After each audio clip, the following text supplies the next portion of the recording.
கல்யாண வயதில் இருக்கும் இளைஞர் சத்யசீலன் டிசைனரா ஒர்க் பண்றாரு. அக்கா பார்த்திருக்க மோனிஷான்ற பொண்ணை மீட் பண்ண ஒரு கஃபேக்கு போறாரு. மோனிஷா சோஷியல் மீடியா இன்ஃப்ளூயன்சரா இருக்காங்க. மோனிஷா கிட்ட பேசும்போது தான் தெரியுது அவங்க இவரோட ஸ்கூல் ஜூனியர்னு. ரெண்டு பேரும் அவங்களோட பாஸ்ட் லவ் ஸ்டோரி ஷேர் பண்ணிக்கிறாங்க. ரெண்டுமே அன்எக்ஸ்பிரஸ்டு ஒன் சைடு லவ்வா இருக்கு. அண்ட் ஆல்சோ சில க்ரூஷியல் பாயிண்ட்ஸ்ல ரெண்டு பேரோட லவ் ஸ்டோரியும் ஒன்னோட ஒன்று கனெக்டடா இருக்கு.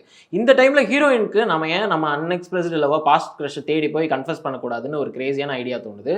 இதுக்கப்புறம் ரெண்டு பேரும் பாஸ்ட் லவ் கிட்ட தன்னோட லவ்வை கன்ஃபஸ் பண்ணாங்களா இல்லையா, இந்த ப்ராசஸ்ல இவங்க ரெண்டு பேருக்குள்ளேயும் ரிலேஷன்ஷிப் பில்ட் ஆச்சா இல்லையான்றது தான் இந்த படத்தோட கதை. அபினவ் ஜீவின் தமிழ் சினிமால இன்னொரு பாய் நெக்ஸ்ட் டோர் ஹீரோவா ஆகியிருக்காரு. இன்செக்யூர்ட் ஆவரேஜ் லுக்கிங் தமிழ் பாய் கேரக்டர்ல தன்னோட டெபியூட் ஃபில்ம் கொடுத்திருக்காரு. கேரக்டருக்கு கொஞ்சம் சூட் ஆனாரு, பட் இன்னும் கொஞ்சம் நல்லாவே நடிச்சிருக்கலாம். மோனிஷாவா அவர் அனஸ்வரா ராஜனோட பெர்ஃபார்மன்ஸ் ஐ கேச்சிங்கா இருந்தது. ஸ்கூல் போர்ஷன்ல சுட்டியான ஸ்கூல் கேர்ளாவும், கரண்ட் போர்ஷன்ல ப்ராக்ரெசிவா மெச்சூர்டா யோசிக்கக்கூடிய பொண்ணாவும் வெல் டிஃபைன்ட் ஆக்டிங் கொடுத்திருக்காங்க. இன்னும் சொல்ல போனா ஹீரோவோட கேரக்டரை விட இவங்களோட கேரக்டர் நல்லாவே ஸ்கெச் பண்ணப்பட்டிருக்கு. Technically romcom look and feel நல்லாவே பிரசன்ட் பண்ணியிருந்தாங்க. இந்த படத்தை பொறுத்தவரையில ராம்காம்ன்ற ஜானருக்கு கதையை விட casting, cinematography, editing, makeup, costume and மியூசிக்னு எல்லாமே சப்போர்ட்டிங்கா இருந்தது. கேரக்டர் ரோல்ஸ் அவங்களோட பங்களிப்பை சரியான அளவு கொடுத்திருந்தாங்க. டீச்சரா வர சரவணன், பாலாஜியா வர சச்சின் நாச்சியப்பன், அனிஷாவா வர காவியா, இவங்களோட பெர்ஃபார்மன்ஸ் எல்லாம் இந்த படத்துக்கு பில்லர்ஸா இருக்கு.